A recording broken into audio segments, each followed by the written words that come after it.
محترم سامعین اور معزز ناظرین اکرام، مسئلہ تقدیر جو ہے اس کو سمجھنا ذرا کمپلیکیٹڈ ہے، کرٹیکل مسئلہ ہے،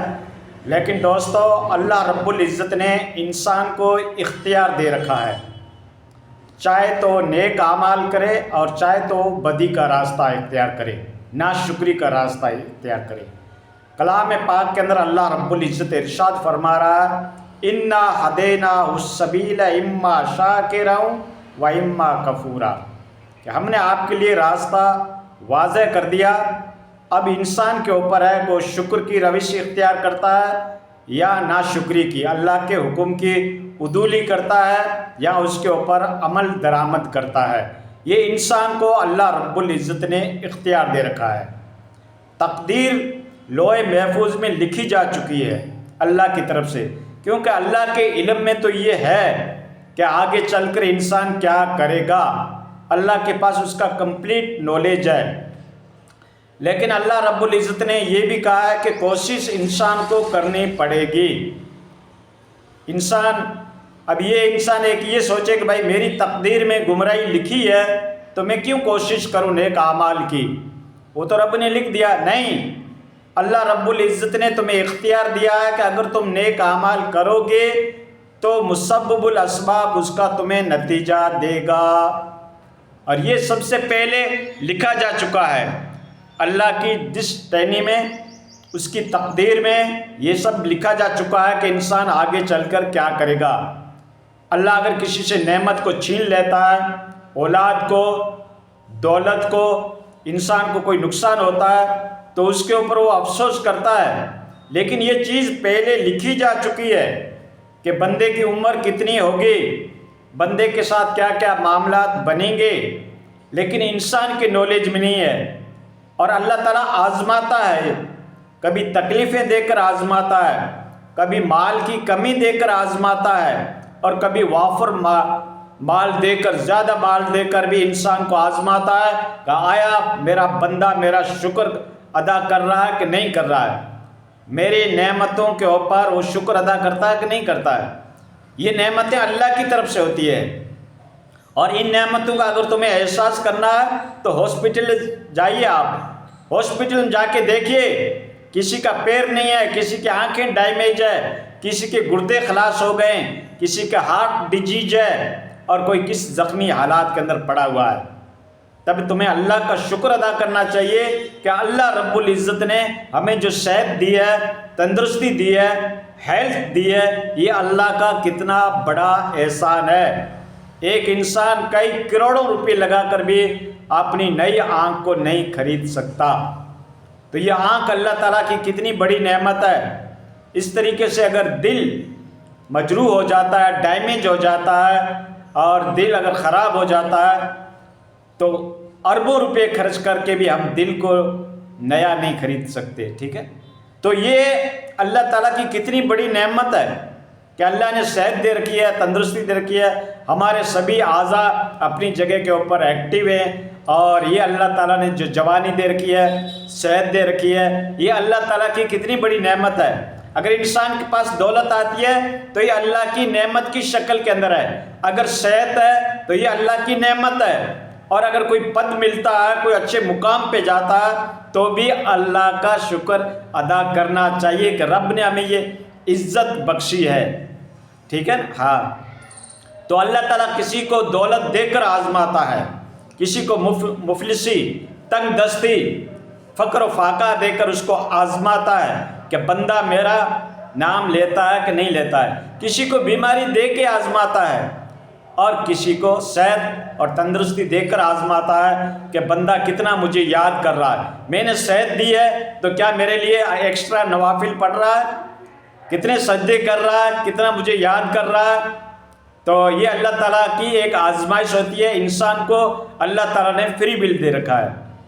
ایک فرقے ہوتے ہیں پہلے پرانے زمانے کے اندر، ایک قدریہ فرقہ تھا جو تقدیر کا منکر تھا کہ تقدیر کچھ نہیں ہے، معاذ اللہ وہ کفر کے اوپر تھا، اور ایک جبریہ فرقہ تھا جو کہتا ہے اگر تقدیر میں ہے تو پھر آپ نے محنت کر کے کیا کریں گے۔ تو دونوں فرقے ایکسٹریم رویے کے اوپر تھے، دونوں گمراہ تھے۔ تو دوستو اہل سنت والجماعت کا جو منہج ہے وہ درمیانی ہے، ٹھیک ہے نا؟ ہاں، تقدیر بے شک اللہ نے لکھی ہے اور اللہ اس کے اوپر غالب ہے کہ تقدیر مبرم کو اور تقدیر معلق کو دونوں کو بدل سکتا ہے۔ دعائیں جو ہے وہ تقدیر کو بدل دیتی ہے۔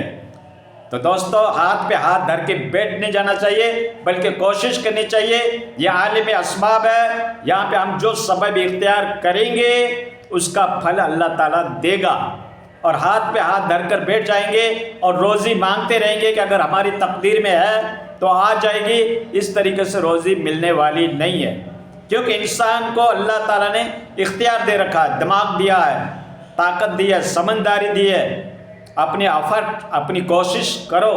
اور اپنے اچیومنٹ کو حاصل کرنے کی پوری کوشش کرو، اس کے بعد پھر اللہ کی ذات کے اوپر بھروسہ کرو۔ جو تمہارے بس میں ہے، جو تمہاری طاقت کے اندر ہے، اس کوشش کو تو آپ کرو، اور اس کے بعد پھر اللہ کے اوپر توکل رکھو کہ بے شک میرا رب بھی میرے کام کو سر انجام دے گا۔ لیکن جو کوشش کر سکتے ہو اتنی کرنی چاہیے۔ لا یکلف اللہ نفسا الا وسعها، اللہ تعالیٰ تمہارے جو طاقت ہے اس سے زیادہ تمہارے اوپر بوجھ نہیں ڈالتا، تمہیں ان چیزوں کا مکلف نہیں کرتا جو تمہارے بس کے اندر نہیں ہے، ٹھیک ہے نا؟ ہاں، اللہ تعالیٰ تمہاری ساری حالات سے، تمہارے سرکمسٹانسز سے اللہ تعالیٰ کی ذات اچھی طریقے سے واقف ہے کہ انسان کیا کر سکتا ہے، تو اتنی کوشش تو کرنی چاہیے، اور پھر رب کی ذات کے اوپر بھروسہ رکھنا چاہیے۔ اور اللہ تعالیٰ کی جو نیچر ہے، اس کی جو اللہ تعالیٰ کی جو عادت اللہ ہے، اور وہ ہماری طرح نہیں ہے، ٹھیک ہے نا؟ اللہ رب العزت کو کسی کی پڑی نہیں، وہ احد الصمد ہے، وہ بے نیاز ہے، وہ تو معصوم بچوں کی ماں کو بھی چھینتا ہے، اس کا دل پسیجتا نہیں ہے۔ اللہ ہماری طرح فطرت نہیں رکھتا ہے، وہ معصوم بچوں کے اوپر بمبارمنٹ کر کے اس کو زخمی بھی کر سکتا ہے، اور امت کے لیے ایک امتحان چھوڑ دیتا ہے کہ کون ہے جو اس کی فکر کرتے ہیں، کون ہے جو اس کا ساتھ دیتے ہیں، اور کون ہے جو غفلت کی زندگی گزارتے ہیں جن کے یہاں امت کی فکر نہیں ہے۔ اللہ تعالیٰ کئی اعتبار سے انسان کی آزمائش کرتا ہے، اس کا امتحان لیتا ہے، اس کی پریکشا لیتا ہے۔ تو دوستو اللہ کی جو عادت اللہ ہے وہ ایک دم الگ ہے، اس کے نعم، اس کے حکم الگ ہیں، لیکن اللہ کے جو فرامین ہیں وہ اللہ رب العزت نے اپنے پیغمبروں کے ذریعے سے، اپنے پروفٹ اور میسنجر کے ذریعے سے تمام پبلک کو ہدایت کے راستے بتا دیے کہ اگر تم اس راستے کو اختیار کرو گے تو تمہارے لیے جنت ہے، اور اس راستے پہ چلو گے تو یہ گمراہی کا ہے، اور ہر گمراہی آپ کو جہنم کی اور لے جائے گی۔ تو جنت اور جہنم کے راستے ہمارے لیے پیغمبروں کے ذریعے سے واضح کر دیے، ایکسپوز کر دیے، کھول دیے۔ اب ایک انسان اگر منمانی کرتا ہے، ہٹ دھرمی کرتا ہے، غرور کرتا ہے اور تکبر کرتا ہے، اور وہ حق کا اناد کر دیتا ہے، اس کے حق سے اناد رکھتا ہے، حق کو اگنور کر دیتا ہے، تو اس میں اللہ کا کیا قصور ہے؟ ٹھیک ہے نا؟ اللہ ان بطش ربک لشدید، اللہ کی پکڑ تو بے شک سخت ہے، دیر ہے۔ اللہ کسی بندے کو ڈھیل دیتا ہے، جیسے اپنے پتنگوں کو اڑانے کے لیے ڈھیل دیتے ہیں، اس طریقے سے انسان کو اللہ تعالیٰ ڈھیل دیتا ہے، کتنا اڑتا ہے، کتنی تکبر کرتا ہے، کتنا آگے جاتا ہے، اور جب اس کی پکڑ ہوتی ہے تو بڑی سخت ہوتی ہے، ٹھیک ہے۔ تو اللہ سے ہمیشہ ڈرنا چاہیے، خدا کا خوف دل میں رکھنا چاہیے، نیکی کرتے رہنا چاہیے۔ ہاں تقدیر اچھی ہے، بری ہے، اور رب کے یہاں لکھی جا چکی ہے، لیکن تمہیں تو یہ حکم دیا گیا ہے کہ تم کوشش کرو، محنت کرو، نیکی کو اختیار کرو، حسن سلوک کرو، پڑوسی کے ساتھ اچھا ویوہار کرو، ماں باپ کی خدمت کرو۔ جو اپنے رشتہ داروں کے ساتھ حسن سلوک رکھتا ہے، صلہ رحمی کا معاملہ کرتا ہے، اچھا سمبند رکھتا ہے، تو حدیث کے اندر ہے کہ اس کی عمر بڑھا دی جائے گی۔ تو اللہ کی ڈسٹینی میں یہ پہلے لکھا جا چکا ہے، اس کی تقدیر میں پہلے لکھا جا چکا ہے کہ یہ بندہ آگے چل کر کیا کرے گا، لیکن ہمیں یہ بتایا گیا کہ ہمیں ایسا کریں، تو ہمیں کرنا چاہیے، وہ کام اختیار کرنا چاہیے جو ہمیں پیغمبروں کے ذریعے سے ہمیں تعلیم ملی ہے۔ اللہ نے جو راستے ہمیں بتائے ہیں نیکی کرنے کے، تو وہ راستے اختیار کرنے چاہیے۔ اب ایک انسان ہاتھ پہ ہاتھ دھر کے بیٹھ جاتا ہے کہ میری تقدیر میں لکھا ہے وہ تو ہو کے رہے گا، میں کوشش کیوں کروں، تو یہ تقدیر نہیں کہلائے گی، یہ اعتماد نہیں کہلائے گا، یہ توکل نہیں ہے۔ حدیث کے اندر ہے کہ پہلے اونٹ کو رسی کے ساتھ مضبوطی کے ساتھ باندھو، پھر اللہ کی ذات کے اوپر بھروسہ کرو۔ یہ توکل نہیں ہے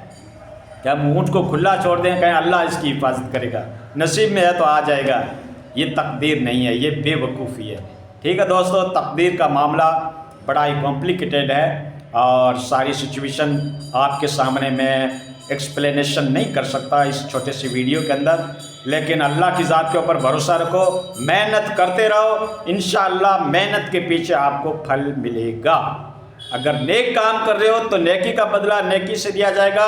بدی کر رہے ہو، برائی کر رہے ہو، اپنے بھائی کے بارے میں بدخواہی کر رہے ہو تو اس کا نتیجہ آنے والے وقت میں بہت بھینکر نتائج ثابت ہوں گے، جس دن تم ایک ایک نیکی کے لیے تڑپتے ہوں گے۔